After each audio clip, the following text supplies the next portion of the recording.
Scholars day में प्रवेश लेने वाले मेडिकल व इंजीनियरिंग के छात्रों और उनके अभिभावकों के लिए मुरादाबाद शहर के सिविल लाइंस क्षेत्र स्थित पंचायत भवन सभागार में ओरिएंटेशन कार्यक्रम आयोजित किया गया। कार्यक्रम को संबोधित करते हुए संस्थान के मैनेजिंग डायरेक्टर विवेक ठाकुर ने बच्चों को अपनी शैक्षिक यात्रा में क्या क्या बातें आवश्यक हैं के बारे में प्रेजेंटेशन के माध्यम से समझाया।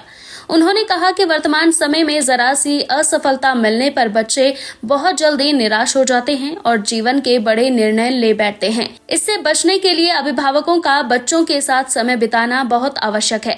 वास्तव में बच्चों की सफलता में तीनों शिक्षकों, अभिभावकों व बच्चों की बराबर भागीदारी होती है, अतः आवश्यक है कि तीनों अपनी भूमिका अच्छे से निभाएं।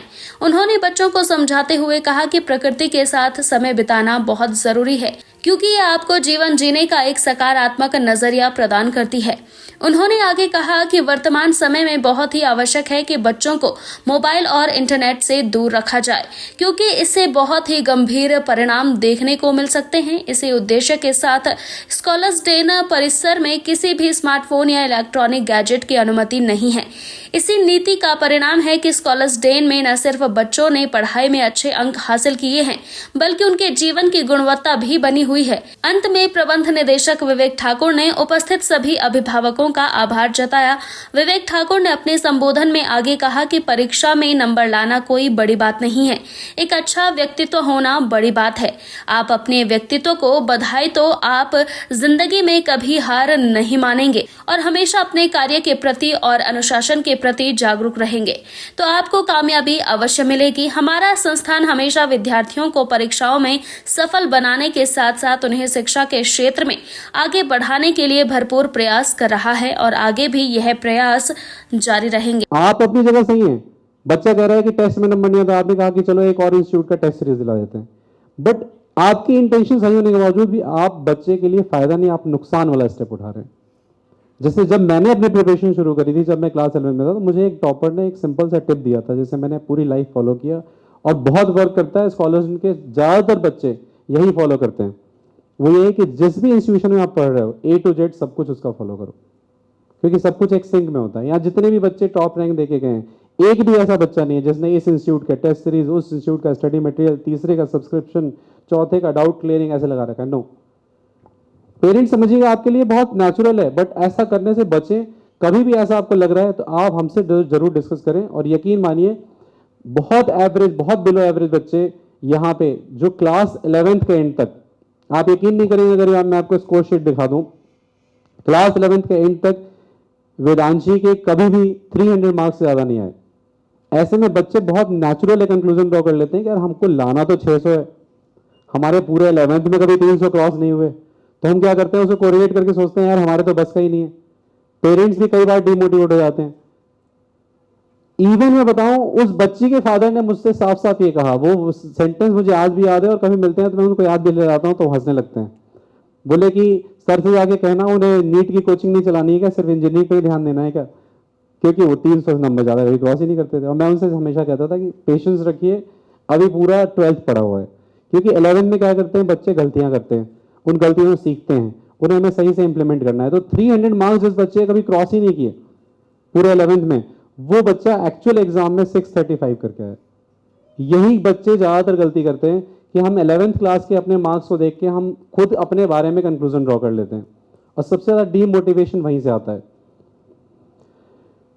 देखिए, सबसे इंपॉर्टेंट जो सक्सेस का की है, मैं अपने 17 ईयर्स के एक्सपीरियंस से बता रहा हूँ। ये बहुत ऑब्वियस है कि कोई बच्चा 650 नंबर ला रहा है तो हम क्या कहेंगे, वो तो एक्स्ट्राऑर्डिनरी था, उसके तो फादर ये हैं, मदर ये हैं, उसको तो ये मिला वो मिला। देखिए, जब हम किसी बच्चे को एक्स्ट्राऑर्डिनरी कह देते हैं ना, तो वो हम तुरंत कंफर्ट में आ जाते हैं। क्यों? क्योंकि वो तो एक्स्ट्राऑर्डिनरी था, वो तो कर ही लेगा। हम अपने मेंटल कंफर्ट के लिए ऐसे स्टेटमेंट दे देते हैं। ये बच्चे सब ऑर्डिनरी बच्चे, इन्होंने एक्स्ट्राऑर्डिनरी डिसिप्लिन से, एक्स्ट्राऑर्डिनरी एफर्ट से अचीव किया। मैं आपको बताना चाह रहा हूं कि जो इनके में खासियत है, एवरेज बच्चे, मतलब स्कूल में इनके कोई टीचर यकीन नहीं करते हैं कि सर आप लोगों ने इनसे पढ़ा के इनको नीट में फर्स्ट अटेम्प्ट में क्लियर करा दिया। हमारे यहाँ तो एवरेज बच्चे थे, बहुत मुश्किल से इनके नंबर आते थे। रीजन क्या है? रीजन, सबसे बड़ा रीजन है रिदम ऑफ पर्सनल लाइफ।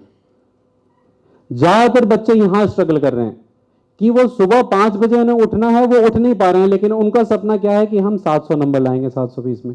देखिए ऐसा नहीं होता है। आप जो छोटी छोटी चीज़ें डेली बेसिस पे करते हैं ना, वो आपको कॉन्फिडेंस देता है। और उसके ऑपोजिट, पेरेंट्स इस बात को समझिएगा, इसके ऑपोजिट क्या हो गया, सुबह 5 बजे का अलार्म लगा हुआ है, अलार्म बजा, फिर बंद हुआ, फिर दोबारा तिबारा ऐसा हुआ, और लास्ट में उठे हैं मम्मी के थप्पड़ से। आप समझिए वो डे जो स्टार्ट होता है, वो डे यहां से स्टार्ट होता है, हाँ आपने ऑलरेडी कॉन्फिडेंस लूज कर दिया, कि उन्हें लगा कि आप हम एक छोटा सा काम नहीं कर पाए सुबह में, तो वो पूरा दिन कैसे जाता है, when you are not happy with yourself. इसलिए मैं एक इंडिकेटर पेरेंट्स को बहुत देता हूँ। पेरेंट्स अक्सर आते हैं, कहते हैं कि हमें कैसे पता चलेगा कि मेरा बच्चा अच्छा कर रहा है, क्योंकि मार्क्स के लिए तो मैंने मना कर दिया, मार्क्स पे ध्यान ही मत दीजिए, क्योंकि 300 नंबर लाने वाला, 250 नंबर लाने वाला बच्चा भी 1 साल 12th में मेहनत करके नीट क्रैक कर ले रहा है बहुत अच्छे मार्क्स से। तो ध्यान किस चीज़ पे देना है, बच्चे के बिहेवियर पे। देखिए वो बच्चा जो मॉर्निंग में सही टाइम से उठ रहा है, वो अपना जो टाइम टेबल उसने खुद डिसाइड किया उसको फॉलो कर पा रहा है, उसके अंदर एक हैप्पीनेस आएगा, सेंस ऑफ अचीवमेंट आएगा, ग्रेटिट्यूड आएगा, वो मम्मी पापा से मिलेगा, भाई बहन से मिलेगा, तो उसके अंदर एक हम्बलनेस होगी, एक प्लीजेंट्री हो, एक ग्रेस होगा। और इसके ऑपोजिट सिचुएशन, बच्चा आप घर आया, आपने देखा इरिटेटेड है, गुस्सा है, खाने में टेस्ट नहीं आ रहा है, क्या मम्मी ये रोज लौकी तुरई बना देती हो।